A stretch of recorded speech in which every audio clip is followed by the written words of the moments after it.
તો આણંદ જિલ્લામાં 5 દિવસના વિરામ બાદ ફરી મેઘરાજાની પધરામણી થઈ છે। શહેર અને ગ્રામ્ય વિસ્તારમાં ફરી વરસાદ શરૂ થયો છે। તો પેટલાદ, તારાપુર, ખંભાત, સોજિત્રા અને બાંધણી સહિતના ગામડાઓમાં હળવો વરસાદ શરૂ થયો છે। વરસાદથી રસ્તા પર પાણી ફરી વળ્યા છે। તો આણંદ જિલ્લામાં 5 દિવસના વિરામ બાદ ફરી મેઘરાજાની પધરામણી થઈ છે। સોજિત્રા અને બાંધણી વિસ્તારમાં હાલ વરસાદી માહોલ જોવા મળી રહ્યો છે। તો વરસાદથી રસ્તા પાણી થઈ ગયા છે। તો પાણી ભરાવાની સમસ્યા પણ સામે આવી છે। આણંદ જિલ્લામાં વિરામ બાદ ફરીથી મેઘો મંડરાયો છે।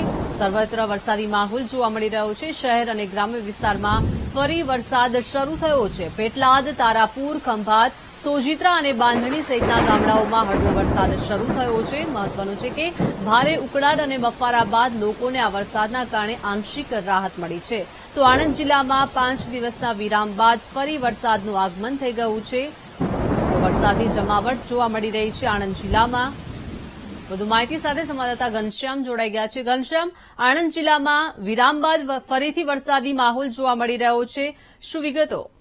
દીપિકા, ચોક્કસથી જે રીતે આણંદ જિલ્લામાં છેલ્લા 5 દિવસથી વરસાદે વિરામ લીધો હતો અને વિરામ દરમિયાન જે વાતાવરણ છે તેમાં ભારે ઉકળાટ અને બફારો હતો, જેને લઈને જે ખેડૂતો છે સાથે સાથે સ્થાનિક લોકો છે તે પરેશાન થયા હતા અને આકાશ તરફ પીટ મારી રહ્યા હતા। મોડે 5 દિવસ બાદ પુનઃ એટલે કે વરસાદે રી એન્ટ્રી કરી છે, ત્યારે જે આણંદ જિલ્લાનું જે તારાપુર છે, પેટલાદ છે, સોજિત્રા છે, પંથકમાં હાલ ડાંગરની રોપણી ચાલી રહી છે।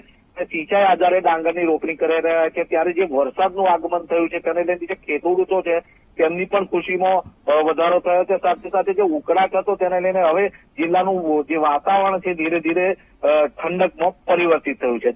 જી, આભાર ઘનશ્યામ વિગત આપવા બદલ।